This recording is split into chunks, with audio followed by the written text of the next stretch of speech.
Bismillahirrahmanirrahim. Assalamualaikum warahmatullahi wabarakatuh. Yang dihormati Tuan Pengerusi Majlis, Barisan Panel Hakim, Tunggak Keadilan, guru-guru, rakan-rakan serta para hadirin sekalian. Berdirinya saya di sini adalah untuk menyampaikan sebuah cerita yang bertajuk Ali Baba dan 40 Penyamun. Kawan-kawan, nak tahu tak cerita saya pada hari ini? Pada zaman dahulu, di negeri Parsi, terdapat dua orang bersaudara yang bernama Ali Baba dan Kasim Baba. Ali Baba hidup dalam keadaan miskin. Pekerjaannya hanyalah sebagai tukang kayu yang dicari di hutan dan menjualnya di pekan. Manakala si Kasim Baba pula seorang ahli perniagaan yang kaya raya. Namun tidak langsung terfikir untuk membantu adiknya yang hidup dalam kesusahan.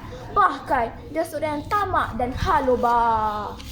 Suatu hari, ketika Ali Baba masuk ke dalam hutan untuk mencari kayu api, dia ternampak 40 orang penyamun membawa harta rompakan. Ali Baba berasa takut, lantas bersembunyi di atas pokok untuk mengintai penyamun yang menuju ke gua.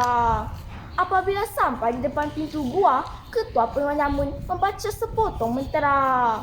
Ya insun mata kaji semani seng. Tiba-tiba pintu gua itu terbuka dengan sendiri. Tanpa berlengah, kesemua penyamun membawa harta rompakan masuk ke dalam gua. Tidak lama kemudian, pintu gua itu ditutup semula dengan bacaan mentera yang berbeza. Setelah kesemua penyamun pergi, Ali Baba memberanikan diri keluar dari tempat persembunyiannya. Dia mendekati pintu gua dan meniru bacaan mentera ketua penyamun tadi. Ya insun mata kaji semani seng. Ternyata pintu gua itu terbuka dengan sendirinya. Ali Baba lantas masuk ke dalam gua tersebut. Alangkah terpesonanya dia apabila melihat longgokan harta dan perhiasan yang berada di situ.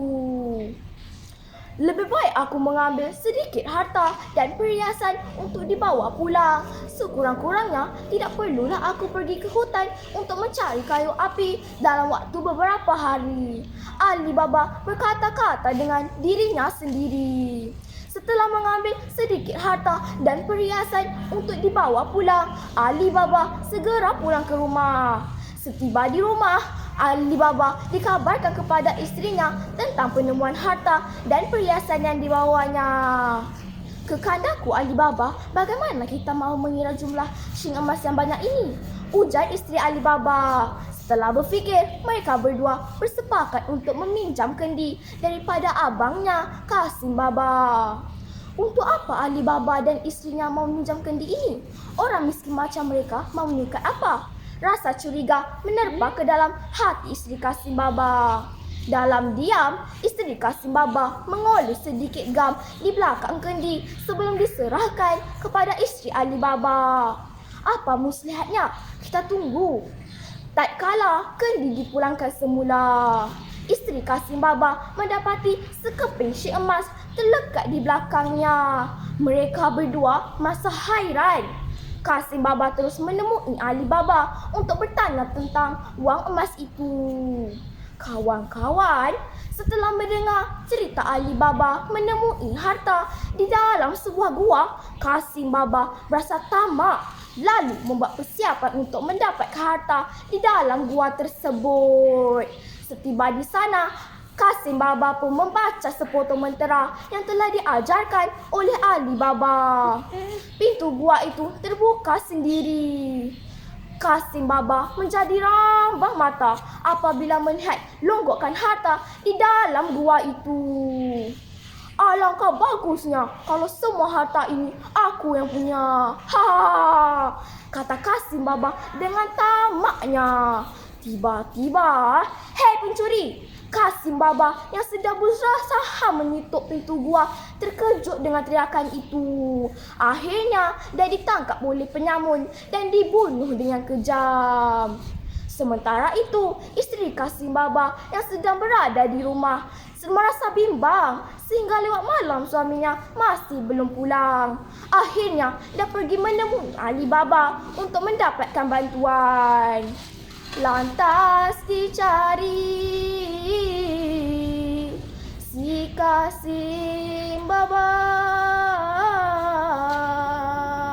di dalam gua,